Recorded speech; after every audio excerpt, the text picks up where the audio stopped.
Check this out, Magnus sites. I don't usually play this part on the Resident Evil games, but this might be something that would interest me if it's badass.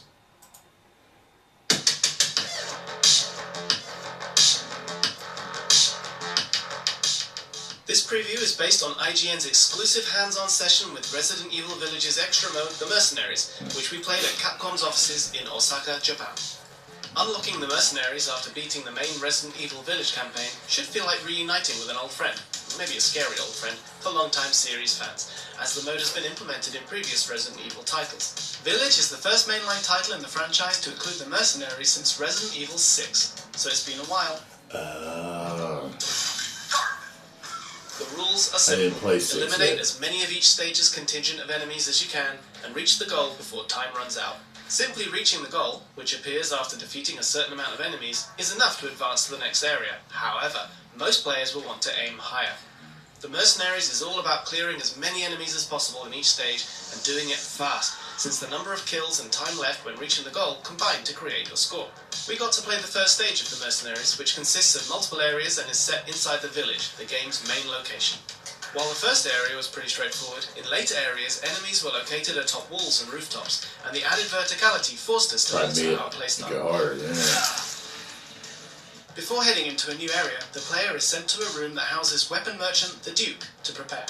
Here you can buy weapons, ammo and first aid meds, and just like in the main game, you can upgrade weapons here too.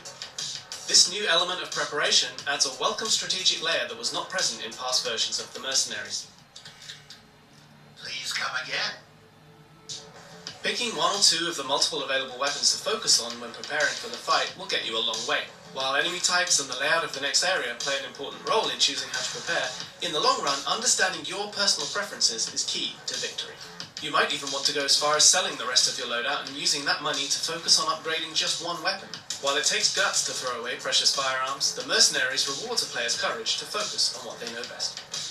Eliminating all 30 enemies in the first area within the time limit isn't super difficult in and of itself. Whenever you kill an enemy, you gain an extra few seconds, and by obtaining a yellow orb you gain another 30 seconds, which felt pretty generous. The difficulty will surely ramp up with each stage, but in the end, the Mercenaries' real challenge lies in aiming for a higher score. In a sea of skill-based shooters, the new focus on strategy made the Mercenaries feel more welcoming. While your shooting and close combat skills will definitely be put to the test, as defeating enemies with speedy combos will give you a higher score, knowing your strengths and preparing a strategy to match those characteristics is just as important. There are multiple blue orbs hidden within each area, which allow you to choose from 3 different abilities each time to equip. Choose wisely as you keep these abilities until the end of the game. From selecting the Blade Master ability in the first of several orbs, I chose to focus on melee attacks, and before long I was able to move faster when equipping a knife, I could deal 5 times more damage by attacking with it, and I was able to take more damage. I had effectively built a close combat specialist, but I could have instead chosen skills based around using a machine gun, a sniper rifle, or many other weapons or playstyles.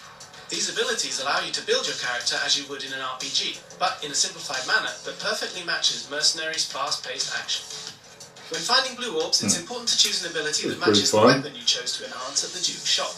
If you've been upgrading your shotgun, there's not much point in choosing an ability that increases the power of your handgun. Finding the playstyle that suits you best and making choices accordingly as you kill enemy after enemy results in a rewarding balance between fast-paced action and strategic planning. I can't wait to refine my own approach and adapt to different situations and enemy types once I get my hands on the full Mercenaries. I tell you what pissed me off. Resident Evil Village will be released on May 7th. Be sure to check out Playing our the in-depth demo. review of the first 5 hours of the game. Got that shotgun. The last gen version, take a look at our PS4. See how fast them things move? They dodged me. Who is that? Oh, it's a mine. Yeah, I picked it up. I didn't know what to do with it. I was too busy on trying to get as far as I could with the time limit. You know what I'm saying? Ah!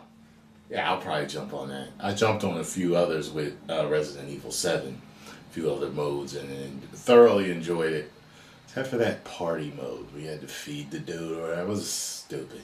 But anyway, that looks pretty good. And be on my gaming channel. Be here when it comes out. Because I will be streaming it. And so will Scarlos. Good old Scarlos Beauty and Gaming too. Alright? 10 million subscribers. Woo!